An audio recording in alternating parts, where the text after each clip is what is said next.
မင်္ဂလာပါ Machine Learning series လေးကနေပြီးတော့ပြန်ပြီးတော့ကြိုဆိုလိုက်ပါတယ်ပြီးခဲ့တဲ့သင်ခန်းစာမှာဗီဒီယိုမှာ regression အကြောင်းကိုလေ့လာခဲ့ပြီးဖြစ်တယ်အဲ့တော့ဒီဗီဒီယိုနှစ်ခုကိုကြည့်ထားတဲ့သူတွေအနေနဲ့ဆိုလို့ရှိရင်တော့ linear regression polynomial regression ဆိုတာပါလေအဲ့ဒီမှာ linear regression နဲ့ polynomial regression တွေကိုလုပ်တဲ့အခါမှာ single feature multiple feature တွေကိုအသုံးပြုလို့ရတယ်စသဖြင့်ဒါတွေကိုလေ့လာပြီးသားဖြစ်ပါလိမ့်မယ်တကယ်လို့အဲ့ဒါတွေကိုမကြည့်ရသေးဘူးဆိုလို့ရှိရင်တော့အဲ့ဒါတွေကိုကြည့်ပြီးတော့မှဒါဒီဗီဒီယိုလေးကိုကြည့်ဖို့တိုက်တွန်းချင်ပါတယ်ဘာဖြစ်လို့လဲဆိုတော့ဒီနေ့ပြောမယ့်အကြောင်းအရာကခုနက regression လုံးတော့မယ်ဆိုရင်အဲ့ regression လုပ်ဖို့အတွက် data တွေကိုဘယ်လိုပြင်ဆင်ရမလဲဆိုတဲ့အဓိကအကြောင်းအရာကိုပြောပြပေးတော့မှာမလို့ပါနော်အဲ့ data တွေကိုဘယ်လိုပြင်ဆင်မလဲ data တွေကိုဘယ်လိုပြင်ဆင်မလဲဆိုတာကိုမပြောခင် machine learning modeling လုပ်တဲ့ workflow လေးကိုနည်းနည်းလေးပြန်ဆွေးနွေးချင်ပါတယ်နော်အဲ့တော့ machine learning model တခုကိုစပြီးတော့တိစောက်တော့မယ်ဆိုရင်ပထမဦးဆုံး data တွေကိုပြင်ဖို့လိုပါတယ် data တွေကိုပြင်ဆင်ပေးဖို့ဒီ modeling လုပ်ဖို့ရအတွက်အစနစ်ဖြစ်နေဖို့အတွက် data တွေကိုပြင်ဆင်ရမယ်ပြီးသွားတဲ့အခါမှာ data ကိုနှစ်ပိုင်းခွဲပါမယ်နော်ကိုမှရှိနေတဲ့ data set ကို training set ရယ် testing set ရယ်ဆိုပြီးနှစ်ပိုင်းခွဲပါမယ်တကယ်ကောင်းတာကတော့ training ရယ် validation ရယ် testing ရယ်ဆိုပြီးသုံးပိုင်းခွဲရင်ပို့ပြီးတော့ကောင်းပါတယ်အဲ့တော့ဘာဖြစ်လို့ data တွေကိုဒီလိုခွဲဖို့လိုအပ်တာလဲဆိုတာကိုဥပမာလေးတစ်ခုနဲ့ပြောပြချင်ပါတယ်ဆိုကြပါစို့ကျွန်တော်တို့ကစာသင်နေပေါ့နော်စာသင်တဲ့အခါမှာဆိုလို့ရှိရင်ကျွန်တော်က class တစ်ခုကိုသင်လိုက်တယ်အဲ့တော့အဲ့ class တစ်ခုကိုသင်တဲ့အခါမှာကျွန်တော်ကဒီ class ရဲ့အကြောင်းသူကျောင်းသားတွေရဲ့သင်ကြားပုံစံနော်တုတ်ပြပုံမှာမူတည်ပြီးတဲ့အခါမှာသင်ကြားမှုကိုနည်းနည်းလေးပြင်လေးရှိတယ်ပေါ့နော်ဘယ်လိုမျိုးပုံစံနဲ့သွားမလဲဆိုပြီးတော့ဒီလို model တစ်ခုတိစောက်လေးရှိတယ်ကျောင်းသားတွေကဒီလိုမျိုးပုံစံကိုကြိုက်တယ်နော်စာသင်တဲ့အခါမှာဆိုတော့ model လေးတစ်ခုကိုတိစောက်လေးရှိတယ်ဆိုတော့ဒီ model ဒီကျောင်းသားတစ်ယောက်ချင်းစီရဲ့ character ကိုအခြေခံပြီးတော့လုပ်ပြီးတော့သင်ထားတာဖြစ်တဲ့အတွက်ဒီ class အတွက်တော့အရင်အဆင်ပြေ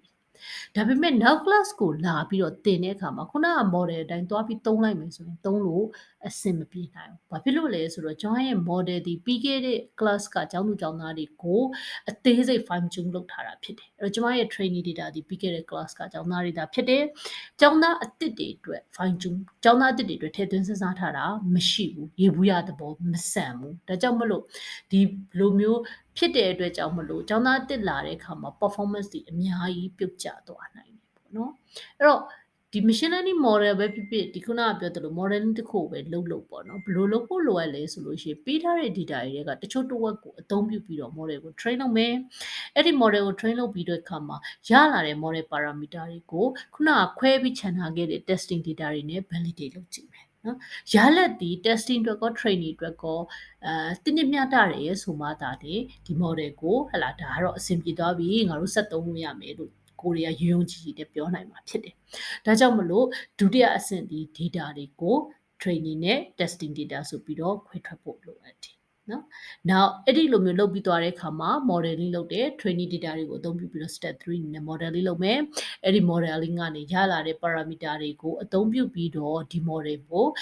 ဒီခုနကခြံထားခဲ့တဲ့ testing data တွေပေါ်မှာ evaluate လုပ်မယ်။အဲ့မှာရလာတဲ့ရလဒ်တွေကိုနှိုင်းယှဉ်ကြည့်မယ်နော်။လိုအပ်နေသေးတယ်ဆိုရင် model ကိုပြန်ပြီးတော့ပြုပြင်ရမယ်။ဒါက machine learning ရဲ့ flow ဖြစ်တယ်။အဲ့တော့ပထမဆုံးဖြစ်တဲ့ step 1 data pre-processing ကအင်မတန်မှအရေးကြီးပါတယ်။ဘာလို့လဲဆိုတော့ data pre-processing မလုပ်ထားဘူးဆိုရင်နောက်ကလုပ်ထားတဲ့ block step တွေဘယ်လောက်ကောင်းသူဒီအဆင်မပြေနိုင်ဘူးပေါ့နော်။အဲ့တော့ data pre-processing လို့ပြောတဲ့အခါမှာ3ပိုင်းပြောလို့ရတယ်ပထမဆုံးက data cleaning ပေါ့နော် data cleaning နဲ့ပတ်သက်ပြီးတော့လေရှေ့မှာဗီဒီယိုတစ်ခုပြောခဲ့ပြီးသားဖြစ်တယ်ဒါကြောင့်မလို့မကြည့်ရသေးတဲ့လူတွေဆိုရင်တော့ဒါလေးတွေကိုပြန်ကြည့်စေချင်ပါတယ်နော် data cleaning ဆိုတဲ့အခါမှာ data ထဲမှာ missing data တွေရှိနေတာမျိုးเนาะအဲ့တော့ data ကဒီformat type တွေเนาะမမှန်နေတာမျိုးဥပမာကိန်းဂဏန်းတွေပဲဖြစ်ရမယ့်နေရာမှာ dollar sign တွေ comma sign တွေစသဖြင့်ပါနေတာမျိုးเนาะနာမည်တွေကမတူနေတာမျိုးပေါ့ဥပမာဆိုပါစို့ရန်ကုန်ကိုပဲအမျိုးမျိုး spelling ပေါင်းနေတာမျိုးစသဖြင့်ဒီ cleaning ဘိုင်းကိုလုပ်ခဲ့ပြီးသားဖြစ်ရမယ်နောက်တစ်ခုကexploratory data analysis ပေါ့နော်ဒါလည်းအရေးကြီးတာပဲ exploratory data analysis ကဘာလို့ပို့လို့ရတယ်လဲဆိုလို့ရှိရင်ကိုရီမှာ feature တွေအများကြီးရှိမယ်ပေါ့နော်အဲ့တော့တကယ်မှာဘယ် feature ကတကယ်သုံးဝင်တာလဲဘယ် feature ကတော့ဒီ modeling နဲ့ဒီ target နဲ့ဆက်ဆက်မှုရှိတာလေအဲ့တော့ target နဲ့ဒီ feature နဲ့ဆက်ဆက်မှုမှမရှိဘူးဆိုလို့ရှိရင်တော့ modeling လုပ်ဖို့အတွက်သုံးဝင်တဲ့ feature ဖြစ်မှာပေါ့ နော်ဒါတွေကဘယ်မှာကြည့်ခဲ့လို့ရလဲဆိုတော့ ETA ဘိုင်းမှာကြည့်ခဲ့လို့ရတယ်နော်သူတို့ရဲ့ correlation တွေကိုလေ့လာခဲ့ဖို့ရတယ် now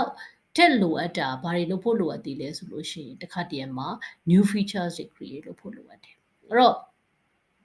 ကိုပါတော့ပေးထားတဲ့ target တွေ collect လုပ်ထားတဲ့ feature တွေရှိတယ်အဲ့ဒီကမှာ target ကိုချိတ်ဆက်တဲ့အခါမှာဒီ target နဲ့နော်ခုနရှိတဲ့ feature တွေအပြင်feature အသစ်တစ်ခုပေါ့ဥပမာဆိုကြပါစို့ sale နဲ့ဒီပါလဲဆိုလို့ရှိရင် quantity နဲ့ပေါ့ price နဲ့ quantity နဲ့ပေါ့နော် price နဲ့ quantity နဲ့ကိုတည်တယ် sale ကိုတွက်ယူတာမျိုးအဲ့ new feature တွေ create လုပ်ဖို့လိုအပ်တယ်နောက်တစ်ခုကကြတော့ data တွေကို standardize လုပ်ဖို့လိုတယ်အဲ့ဒါဒီအဓိကအဖြစ် linear regression ပေါ့နော် linear model တွေ linear regression မှမဟုတ်ပါဘူးနောက်ပိုင်းလာမယ် clustering တို့ဘာလို့မှဆိုလဲအရေးကြီးတာပဲအဲ့တော့ linear link အသုံးပြုမယ်ဆိုရင် data standardize လုပ်ဖို့လိုတယ်။ဘာကြောင့်လဲဆိုတော့ဥပမာဆိုပါစို့ distance တွေကိုတွက်ကြတယ်ပေါ့နော်။ feature ရဲ့ distance ကိုတွက်တဲ့အခါမှာဆိုလို့ရှိရင်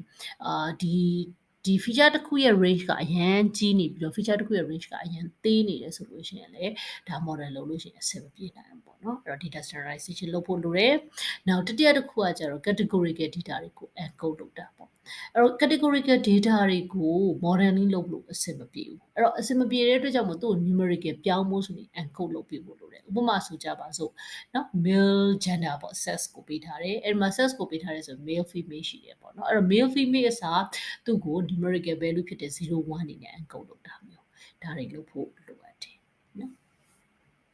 အဲ့တော့ဟုတ်ပြီ data cleaning နဲ့ EDA နဲ့ပတ်သက်ပြီးတော့ဗီဒီယိုလေးလည်းတင်ခဲ့ပြီးပြီဆိုတဲ့အခါကျတော့ဒီနေရာမှာထပ်မပြောတော့ဘူးပေါ့နော်အဲ့တော့လေးလာသေးတဲ့လူတွေဒီဗီဒီယိုတွေပြန်မကြည့်ရသေးဘူးဆိုလို့ရှိရင်တော့ဒါလေးတို့အရင်သွားရှာပြီးတော့ကြည့်စေချင်ပါတယ်အခုဒီဗီဒီယိုမှာတော့ဗာပြပြချင်လဲဆိုတော့ feature create လုပ်တာပေါ့နော်အဲ့တော့ create လုပ်တဲ့အခါမှာဆိုလို့ရှိရင်နှစ်ပိုင်းပေါ့ပထမဦးဆုံးခုနဥပမာပေးခဲ့တာတော့ sale amount ပေါ့နော်ပေးထားတဲ့ new feature column တစ်ခုကနေပြီးတော့မှနောက်ထပ် column တစ်ခုအသစ်တစ်ခုတိစောက်တာမျိုးနောက်တစ်ခါ statistical values တွေရဖို့အတွက် new feature တစ်ခုလုပ်ယူတာမျိုးเนาะအဲ့တော့ဒီအဲ့ဒီလိုပို့ပြီးတော့ပေါ့နော် target နဲ့ပို့ပြီးတော့မှ relate ဖြစ်မဲ့ဟာမျိုး target ကိုပို့ပြီးတော့မှ impact ဖြစ်မဲ့ဟာမျိုးတွေကို feature တွေကို create လုပ်ဖို့လိုအပ်တယ်နော်အဲ့တော့ create feature လုပ်တဲ့အခါမှာဆိုလို့ရှိရင်တော့ဘယ်လိုဟာမျိုးတွေနောက်တစ်မျိုးရှိမလဲဆိုတဲ့အခါကျတော့နောက်တစ်မျိုးကဘာလဲဆိုလို့ရှိရင်ပေးထားတဲ့ information ကနေဆွဲထုတ်တာပေါ့နော်ဥပမာ date ပေးထားတယ်ပေါ့အဲ့ date တွေကနေကိုယ်တွေဘာတွေဆွဲထုတ်လို့ရတယ်လ information တွေဆွဲထုတ်လို့ရတယ် year information တွေဆွဲထုတ်လို့ရတယ်နော်ဒါတွေကလည်းအရေးကြီးတဲ့ features တွေပဲဥပမာ date နဲ့စာရင်ကိုကလနဲ့ပတ်သက်ပြီးတော့မှလေ့လာမယ်မနော်လတစ်ကလချင်းစီအရောင်းကာလတွေဖြစ်မယ်နော်အဲ့လိုပဲနှစ်တွေနော် date ပဲပေးထားတဲ့အခါမှာအဲ့ date ကနေနှစ်ကိုဆွဲထုတ်တာမျိုးနှစ်တစ်နှစ်စီရဲ့ရလက်တွေဒါတွေကိုကြည့်ဖို့ရအတွက်ဆွဲထုတ်ဖို့လေအသုံးဝင်တယ်ပေါ့နော်အဲ့တော့ဒါတွေကနေပြီး feature အသစ်တွေဖန်တီးလာမယ်ဥပမာ date feature ကနေပြီးတော့နောက်တစ် feature 3ခုလောက်ဖြစ်သွားတာမျိုးပေါ့နောက်တမျိုးကကြတော့ test အထူးသဖြင့်ဒီ feature တချို့ feature တွေပေါ့ဥပမာ car license plate တွေ car license plate တွေမှာဆိုလို့ရှိရင်alphabet နဲ့ number တွေနဲ့ရောနေမယ်အဲ့ဒီမှာ alphabet တွေတစ်ခုခုကို encode လုပ်ထားတာဖြစ်မယ်တစ်ခုခုကိုညီညွှန်းထားတာဖြစ်မယ်ပေါ့ဥပမာ button မှာဆိုလို့ရှိရင်သူကရှင်းတစ်ခုကဒီ alphabet ပေါ့ရှင်း alphabet နှစ်ခုကဘာကိုညွှန်လဲဆိုတော့ private car လား government car လား taxi လားဒါရှင်းတစ်ခုကိုကြည့်အောင်လည်းသိပေါ့နော်ဆိုတော့ဒီမှာဆိုလို့ရှိရင် number ကတစ်ခုဒီခုနကဟလာဒီ owner type ကတခုအဲ့တော့ဒီ feature ဒီ hidden ဖြစ်နေတဲ့ feature တွေကိုဆွဲထုတ်တာမျိုးလဲ test ကနေပြီးဆွဲထုတ်တာမျိုးလဲဖြစ်နိုင်တယ်เนาะအဲ့တော့ feature အသစ်တွေကိုလိုအပ်တယ်ဆိုရင် create လုပ်ပေးဖို့လိုပါတယ်เนาะဒါ create feature နဲ့ပတ်သက်လို့နောက်တစ်ခုကတော့ data standardization နဲ့ပတ်သက်လို့ပြောရမှာပေါ့နော်အဲ့ data standardization ဒီnumerical values တွေမှာအသုံးပြုပါမယ်ခုနက encoding ကတော့ categorical value တွေမှာသုံးမယ်ပြောခဲ့ပြီးသားဖြစ်တယ်เนาะအဲ့ data standardization ကိုခုထပ်ကြည့်အောင်ဘယ်လိုဟာမျိုးလဲဆိုတာကိုကြည့်အောင်เนาะအခုဒီမှာကြည့်လိုက်quiz 1ရဲ့ range ကနော်15ကနေ20 10ကနေ20အတွင်းမှာရှိတယ် quiz 2ရဲ့ range ကျတော့60 90ကနေ100အတွင်းရှိတယ်နော်အော်ကျောင်းသားတွေက quiz 1မှာအကုန်လုံးဒီလိုကြီး perform ဖြစ်နေရလားဟုတ်ဖို့တကယ်ကျတော့ quiz 1ရဲ့သူ့ရဲ့ score မူလ origin နဲ့ maximum score ကမှ20ပဲပြီးထားတာ quiz 2ရဲ့ maximum score ဟာ100ပြီးထားတာနော်100ပြီးထားတဲ့ခါကျတော့ဒီနှစ်ခုကိုဒါ standardize မလုပ်ဘူးဆိုလို့ရှိရင်ကိုရီးယားရလက်ဒီဘယ်ပေါ်မှာသွားပြီး heavy လေးဖြစ်နေမှာ quiz 2ပေါ်မှာသွားပြီးတော့ heavy မှုခုနေမှာပေါ့ quiz 1ရဲ့ contribution နည်းသွားမှာပေါ့ဘာလို့ဆိုကွာ linear စဉ်းစားတာအောင်เนาะဒီနှစ်ခုကိုဓာတ်ရိုက် linear နဲ့စဉ်းစားတာ အဲ့အတွက်ကြောင့်မလို့ဒီလိုမျိုးဖြစ်နေတဲ့အခြေအနေမျိုးတွေเนาะတစ်ခုနဲ့ range ကွာနေတဲ့ဟာမျိုးတွေဒီလိုမျိုးဆိုလို့ရှိရင် standardize လုပ်ပေးလို့ရတယ်အဲ့တော့ယေဘုယျအဖြစ်အကြမ်းမြင့်မှတ်မယ်ဆိုရင်တော့နှစ်မျိုးနဲ့မှတ်လို့ရတယ် column တစ်ခုမှာ high variance ဖြစ်နေတာမျိုးဒါမှမဟုတ်လို့ရှိရင် feature တွေဒီ different scale ဖြစ်နေတာမျိုးမှာဆိုရင်မှတ်ထားဖို့က standardization လုပ်ဖို့လိုအပ်ပါတယ်เนาะအဲ့တော့ standardization လုပ်တဲ့နေရာမှာနှစ်နည်းနဲ့လုပ်လို့ရှိပါတယ် standard scalar နဲ့ minimum mass scalar ပေါ့ standard scalar ကတော့ရှင်းပါတယ်เนาะသူ့ရဲ့မူလတဲ့ feature တွေကနေပြီးတော့မှ average ကိုနှုတ်လိုက်တာပေါ့ average ကိုနှုတ်ပြီးသွားရင် variance နဲ့စားလိုက်တဲ့အခါကျတော့ဒီ column မှာရှိနေတဲ့ mean ဒီ0ဖြစ်သွားပြီးတော့သူ့ရဲ့ variance ကလည်း always 1ဖြစ်သွားမှာပေါ့ဒါ standard scalar method minimum maximum method ဆိုတာကြတော့သူ့ရဲ့ range ကိုဘယ်အတွင်းကိုရောက်သွားအောင်ပြောင်းလိုက်တာလဲဆိုတော့0ကနေ1အတွင်းကိုရောက်အောင်ပြောင်းလိုက်တာပေါ့ဘယ်လိုပြောင်းမလဲမူလရှိနေတဲ့ feature တွေကနေပြီးတော့မှသူ့ရဲ့ minimum ကိုနှုတ်လိုက်မယ်ဒါဆိုလို့ရှိရင် minimum 0ဖြစ်သွားမှာပေါ့အဲ့ဒါကိုမှ maximum minimum ခြားနာခြင်းနဲ့ပြန်ပြီးတော့စားယူလိုက်တဲ့အတွက်ကြောင့်မလို့သူ့ရဲ့ range အမြင့်ဆုံးဒီသူကဘာဖြစ်သွားမလဲဆိုလို့ရှိရင်1ပေါ့နော် data range ဒီ0နဲ့1အတွင်းမှာရှိသွားအဲ့လို standardize လုပ်ထားတဲ့ခါကျတော့ linear model တွေတွက်တဲ့အခါမှာပို့ပြီးတော့မှ accurate ပို့ပြီးတော့တိကျနိုင်တာပေါ့နောက်ဆုံးတစ်ခုပြောရမှာဒီ video နည်းနည်းတော့ရှည်နေပြီဒါပေမဲ့ပြီးအောင်ပြောလိုက်ပါမယ်เนาะနောက်ဆုံးတစ်ခုပြောရမှာကဘာလဲဆိုတော့ encoding ခုနအကျဉ်းလည်းပြောခဲ့ပြီးသား categorical values တွေကို encode လုပ်တာเนาะအဲ့တော့ typical method တစ်ခုကဘာလဲဆိုတော့ one hot encoding လို့ခေါ်တယ် one hot encoding ကဘယ်လိုလုပ်တာလဲဆိုလို့ရှိရင်သူက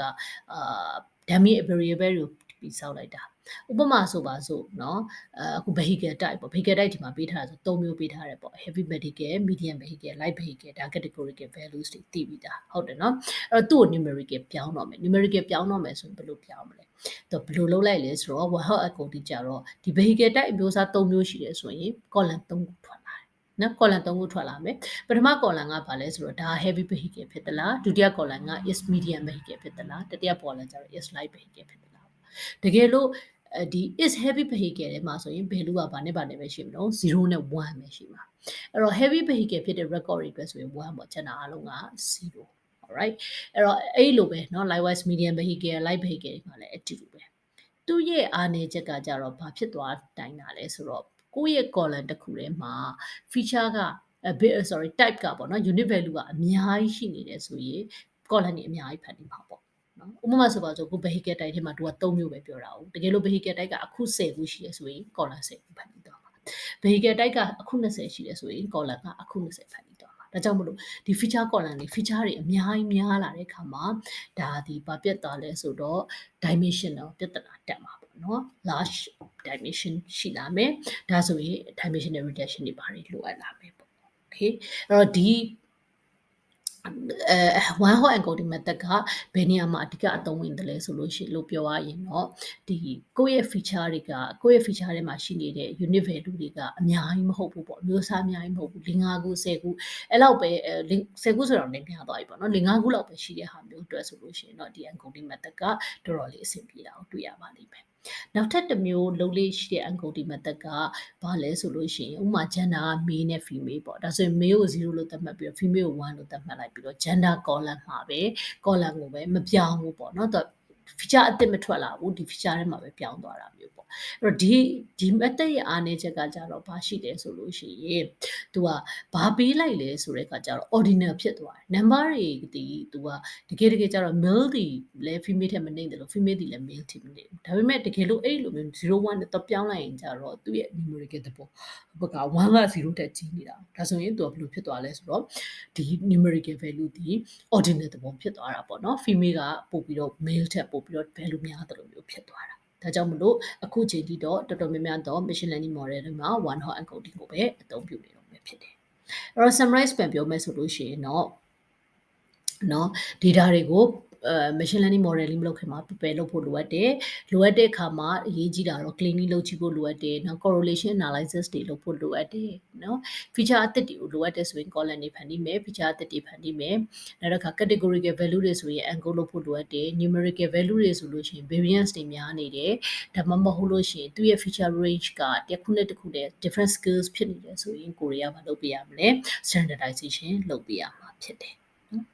အဲ့တော့ နောက်ဗီဒီယိုကြားလို့ရှိရင်တော့စပြီးတော့ဒီခုနက prepare လုပ်ထားတဲ့ data တွေကိုအသုံးပြုပြီးတော့ regression model ကိုစတင်ဆောက်တယ်ဘယ်လိုရေးမယ်ဆိုတာကိုပြပြသွားမှာဖြစ်ပါတယ်အဲ့တော့အားလုံးကိုကျေးဇူးတင်ပါတယ်